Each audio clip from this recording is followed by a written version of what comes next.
I recently had the privilege of walking someone to the end of their life, and in doing so, I learned a lot. And today I want to share with you guys what I learned through death. Now, before we get started, I think it's really important that I mention that death is as individual as the person experiencing it, and the grieving process is as individual as that person experiencing it as well. So with that in mind, let's go ahead and talk about a framework that Gary Zukov taught me in the book Seat of the Soul, in which he talks about the two types of power.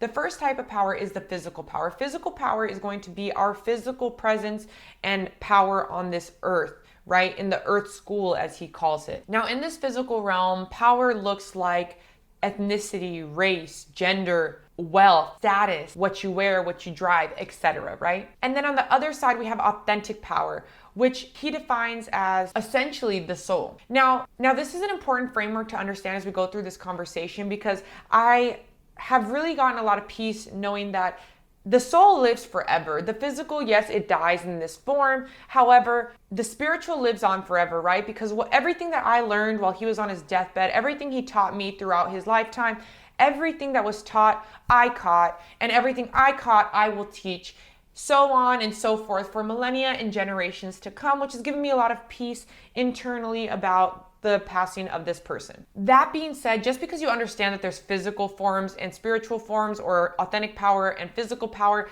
doesn't mean that you're not going to experience the cycle of the grieving process, where one day you might feel okay and then boom, it hits you again. These are normal. If you're feeling down, if you're feeling sad, if you felt good for weeks and then all of a sudden you felt like you needed to watch a YouTube video just to hear somebody else's experience because you don't know what this experience is supposed to be like, it is non-linear, and that is okay. I think a lot of times we expect things to be certain steps, and we hear about this grieving process and it should end, and it goes in cycles, and you will experience this time and time again. But today I want to talk to you guys about what I learned through the experience of watching someone pass. The first thing I learned is that physical power doesn't matter much when you're on your deathbed. Many times our physical power is nearly depleted as we're sitting on our deathbed. Our physical body isn't looking too good. We start to lose our senses. And if you do have wealth, it's not even like it's any use to you, because you would trade every penny you have for your health. Now, in watching someone deteriorate physically, it became very, very clear to me, and this should come as not a surprise, but life is very, very short. And as he was deteriorating, I would ask him a series of questions that were of interest to me, right? I took the opportunity to get to know his deepest sorrows and the things he was most grateful for. One of the questions that really stuck out to me that I asked and that he answered was, what are you proud of? And what I realized when he told me what he was proud of, he was always proud of the things that he did during his lifetime that helped people. And when I asked him what he wished he would have done more of, he said he wished he would have done more of helping people in his lifetime, being more compassionate, being more loving, being more caring. He didn't mention money, wealth, status. He didn't say any of that. None of the physical things that matter in this human form. He didn't mention any of that. As he was sitting on his deathbed, he talked about the differences he made in people's life, what he did for others, how he helped others, and how he wished he could have done more of that, even on his deathbed. So what that taught me is that in every moment and every day, I should be helping others, giving to others, because that karmic loop is going to come back. The more I help people, the more I give, the more I'm going to feel satiated in my soul, because when I'm sitting on my deathbed, none of this physical stuff will matter. It will only matter how my soul will move forward because of the good, kind, compassionate, loving things I did for others. And in realizing that life is short and that I should be living in more loving awareness and compassion and all of that, what I realized through all of this is that since life is so short, if someone doesn't see the vision, if someone doesn't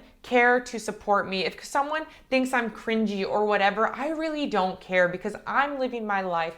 I'm living my purpose, and I'm doing what makes me happy, fulfilled, and satiated in my soul, so that if even I die tomorrow, I feel like I accomplished what I wanted to. I feel like I lived a life worth living. So if somebody doesn't align with that, I'm allowing them to leave. I'm actually inviting them out of my life, because no one deserves a seat at the table if they're not going to be there as you're sitting on your deathbed. And since people don't deserve a seat at the table unless they're sitting at your deathbed, I realized that the relationships you keep around you are so, so important. It is of the utmost importance that I water and nurture the relationships that are most important to me, and that I don't water and nurture the relationships that are causing me pain, that are people that don't see my value, my worth, or my aspirations as achievable, right? I don't need to water seeds that aren't going to benefit me, and I do need to put energy and love and time into those people that will be surrounding me at my deathbed. Another thing I realized through this experience is that caregivers do not get enough credit. If you've ever walked someone to the end of their life, if you have ever been the caregiver for someone 24 hours a day, I just want to say thank you, because a lot of times when you're caring for someone as they're dying, you put your feelings aside and let them feel and let them speak and let them be, because they're at the end of their life and you don't want to burden them. However, they are burdening you, whether we like to admit that or not. You're watching them die. You're being hurt, you're being traumatized by their death, you're seeing them, they'll fade in this physical form and you'll be left, and all these things that are so emotionally taxing. However, you do it because of your love for someone. So in that same breath, what I realized through watching someone die and watching others surround him and take care of him, I learned that I want to practice being peaceful and thankful and gracious, because the more I thank and practice, the more I practice peace and gratitude and thankfulness, the more that even when I'm sitting on my deathbed, even when I have bed sores on my back, even when I'm in pain, hopefully through all this years of practice of being gracious and thankful, I will be able to say thank you to the person changing my bed sore, to the person changing my diaper. I will be grateful, and I will be able to see that what they're doing is so important, and I'll be able to thank them, because what we practice, we get more of, right? So if you practice every day being the victim, being angry, then even on your deathbed, you're going to do that, right? Because if I have bed sores on my back, I could say, you don't understand what pain I'm in. This sucks. I'm dying. Like, you can't ever understand. But in reality, what good does it do to say something like that? Yes, you might say that out of frustration or pain or anger or all these feelings that come up as you're passing. But really, if I practice my graciousness, hopefully I don't say those things when I'm on my deathbed, because what I'm negating is the fact that the person taking care of me is also being traumatized. They're seeing things, and they will be stuck here in this physical form after I leave to the spiritual ethers. And I don't want to make their life more of a burden. So I really think for me personally, it's very important that I practice gratitude, graciousness, thankfulness all the time, because I don't want to be angry or bitter or victimizing myself as I'm dying, even as painful as it will be. I want to accept that with grace and with acceptance and with love, so that I don't have to put anything else on my family when they're already going through this incredibly traumatic situation. And that's not to say that that's everyone's experience. Remember, every individual has a very unique experience on their death. I'm talking about if I'm sane of mind. If I'm sane of mind, then I have enough in my mind to be a little bit grateful and thankful and say my gratitudes even in my deepest and darkest despair. And speaking of deepest and darkest despair, something else I've realized is that every time we feel deep, dark despair, we're feeling more death, we're feeling more anger, we're feeling more sadness, we're feeling more ill, sad, down. And that's okay. You do need to feel those emotions, but the sooner we could recognize that and try to trade that for gratitude, remembering how their soul lives within us and how grateful we are for that, the sooner that we can experience peace, and the more peace we experience, the more life we have. And don't we all want that? And this isn't just in the physical form of like the death of a person.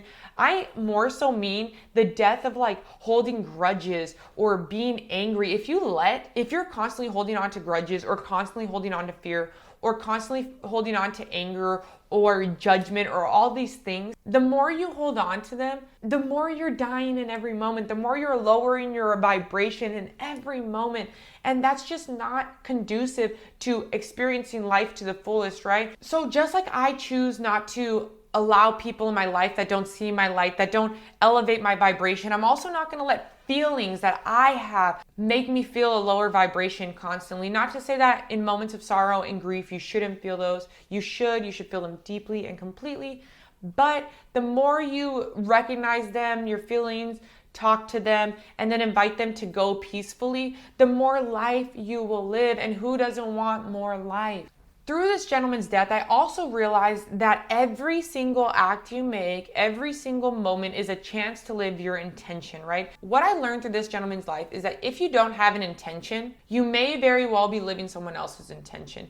Because if you don't have a schedule, if you don't have a plan, if you don't have a goal, if you don't have an intention for how you want to live your life, who you want to be, then society and the physical realm will give that to you. If you're not speaking to the spiritual and asking the spiritual what it is that you need, that you want out of this lifetime, then the physical will tell you what you want and need. You need that Louis bag. You need to work for that bag. You need to, make money to impress people. You need to have this job to have status. You need to blah, blah, blah, blah, blah. When really maybe what your soul wants is to live a different way that's non-traditional, that's different, and that's okay too. So in every moment, you're going to decide if you're living for yourself or for others. And that's something that we need to really get into, that we need to be doing constantly, that we need to be inviting into our life. We need to be asking our soul and pulling it along and saying, what do you want from me? What is it my purpose is? How am I going to be more loving? How am I going to be more compassionate? How can I give more? How can I be more? Whatever it is that you're trying to do, let's try to live with more intention, because as you're coming to your death, your death, some of us don't have the energy anymore. Some of us don't have the time anymore to pursue all that we wanted. So if you pursued a life of purpose and of passion and of your soul, then you won't have any regrets that you lived a life that was an experience of solely the physical realm. The last thing I learned is that if there is physical and authentic power, then I do not need to fear death, because death is inevitable. Life implies death, and there's nothing to be scared of, because at the end of the day, I have faith that everything I've taught and the authentic power I've gotten will be passed on for generations to come. And in that, I know that there's no reason to be scared. I will be okay. And if I die tomorrow, so be it. I'm just really grateful that I had the chance to find my authentic power before I passed. So on that note, guys, thank you so much for being here. Universally, one thing that we all have in common is our experience with death, of a loved one, of ourselves. So I just want to say I love you and I honor you, and you're not alone. In fact, we're all one. Take care.